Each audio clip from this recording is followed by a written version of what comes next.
Hello guys, in the car waiting for the little vacuum machine. And I hope you all are well. Welcome to the family, all new subscribers. We're just here on this page getting closer to God one step at a time. So you are welcome. But I wanted to speak on Proverbs 31 because it's so pushed around and misused that people really strive to be Proverbs 31 to the death of them, and I don't feel like it's right. I know it's not right. No one should die striving to be something for someone that is not deserving. And not even just deserving or not, but literally just like that manipulation can be great within the Proverbs 31 realm. So when we speak of Proverbs 31 and we look at all the qualifications, you are not going just by the rules. You have to have the heart of God, a heart after God's own heart. And you love the Lord, you love and respect yourself. Proverbs 31 is having confidence. Proverbs 31 is standing up for yourself. Proverbs 31 woman, a lot of times the part they like to skip is that her husband was respected amongst men. Her husband was not, this philanderer or sexually immoral, manipulating type of dictator person. So when you may be Proverbs 31, you may be like no other, and all of your efforts is going into the devil's pawn. Like, this person is a pawn in your life. I used to speak to someone, and she used to say, like, it's like this guy, once he knows I'm about to do good or I moved on or something, it's like a battery in his back, and something is like activated to go mess up her life. She might be happy, or she's laughing too hard over there. Go and tell her this or that. And when the way she explained it that way, I was like, wow. So sometimes that person in your life is really a pawn that the devil just used to keep you from your destiny. Proverbs 31 is not saying like, let them beat on you, the Lord will defend you. And I know for some of you this may be obvious, but within certain communities it is not. It's like Proverbs 31 should be better than Jesus. Like Proverbs 31, if he sleeps around, let him. If he does this and that, let him. And continue to pray. And if your life is in danger, let him. The Lord will defend you. And that is not what Proverbs 31 is saying. Do not let anyone, and they will definitely use the Bible against you. I speak from experience. I've had this experience before where the Lord doesn't like divorce. Well, he really doesn't. He really doesn't. The Lord doesn't like divorce, and this is from like the older people that I don't know what motive they had to stay in certain situations, or if they just had less options to do what they were really meant to do. And not to say the way people take divorce is as a joke a lot of the time. You just want to jump on it at the first thing that happens. Like, I don't know, he did something. Not to say the first thing that happens, you jump on divorce. Because people do use divorce. I'm trying to see if they're done with the vacuum machine. People do use divorce as an escape, which is not an escape. And it shouldn't be used against you. knowing that the Lord doesn't like it. Now I can go around and do whatever I like, whatever I want, disrespect you in the highest way, and you must stay and strive to be. Proverbs 31, help meet for me. Does God agree with manipulation? Does he? Does God agree with someone abusing you? Is that what he doesn't like divorce, but does he like that? So yes, guys, even within the body, it's being used, and people are dying from striving to be Proverbs 31 so hard. I am Proverbs 31 within myself. God already created me Proverbs 31.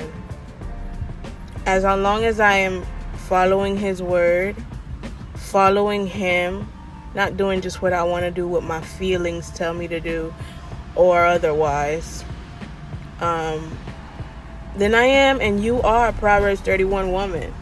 No one can tell you who you are or not. Starting this channel, when I see that most of what I was saying was God-driven and prophetic, I started just speaking it online, and then the Lord confirmed it that, it's passion for me. The passion through letting people know what I know, what we all know sometimes, and encouraging others, because life is hard and we all need each other. I had this person was like, well, if you don't cover your hair, he was listening to me the whole time, but he was like, if you don't cover your hair, I can't listen to you anymore, because, I could only listen if you do this rule. So what? And then I believe I told the person, like, what about Jesus that healed on the Sabbath? And they didn't want to hear him anymore because he broke the rule. So that was more of like a religious type person. I'm not gonna cover my hair or do something as long as I'm not being blatantly disrespectful or hurtful, to be like I'm showing off my body or doing something offensive. If not covering my hair is offensive, then this channel is not for you, because then I would not be doing it for God. I will be doing it for you, to please you. And you know how many things people don't like? Well, don't use a filter, or don't smile, or speak slower, or you're too soft-spoken, speak louder. I would be just a puppet. And if I'm going to be anyone's puppet, I'm going to be Jesus's puppet. So, you are already great. You are already wonderful. You are already gorgeous, smart, intelligent, and a God-fearing woman. You are Proverbs 31. So, car all cleaned. I feel better now. I can't do mess, guys.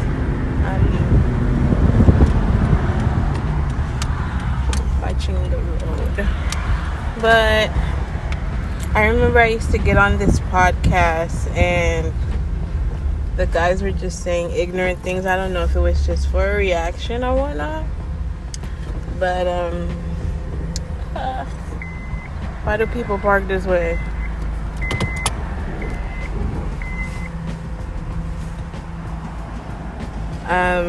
They were two guys. I don't know if it's because lack of experience or maturity or what, but the things they used to say, it's like no hope.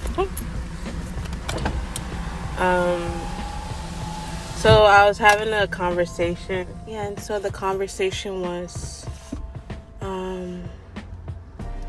if a guy has a child on his wife, and so that's what really opened my eyes on the Proverbs 31, because the person was like, well, they had 2 babies on Korah and Korah stayed. not to bash her or anything.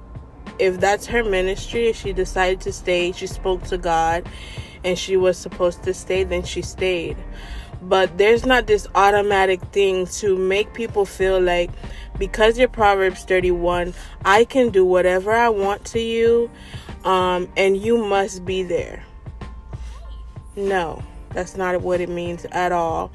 And because I see people taking it like that, now they're using Cora's ministry. They're using her thing that she decided to do against you, And I just feel like, not even feel like, I know it's wrong. It's wrong. Marriage is not a joke. It's not a game.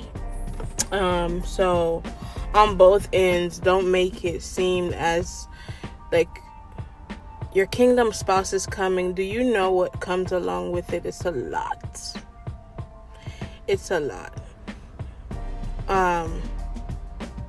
But I don't want someone that's been in a horrible marriage that they weren't supposed to be in to say like it's a lot in a horrible way, because when you're with the one that God intended for you to be with, it's still a lot. It's still work, but it's not in the horrible way. Unless, the devil gets a hold of it somehow and, God forbid. And I'll be the first and only to say that I desire marriage. Yes, I love it. I want it. Feel like I have enough for that ministry, but at the same time, for right now, I do not qualify for a kingdom spouse. I don't want to mess up my kingdom spouse, and I don't want to get anything too early. Am I excited about it? Is it a good thing? It's a good thing. It's a wonderful thing, but I'm not ready, guys, for a kingdom spouse. And I don't think that a lot of people want to admit this. They just want someone just to have someone. And I don't want someone just to have someone. When God is ready for me to have that someone, I will have that someone and we'll be great, But be mindful. Don't strive too much. You're already Proverbs 31 as you are.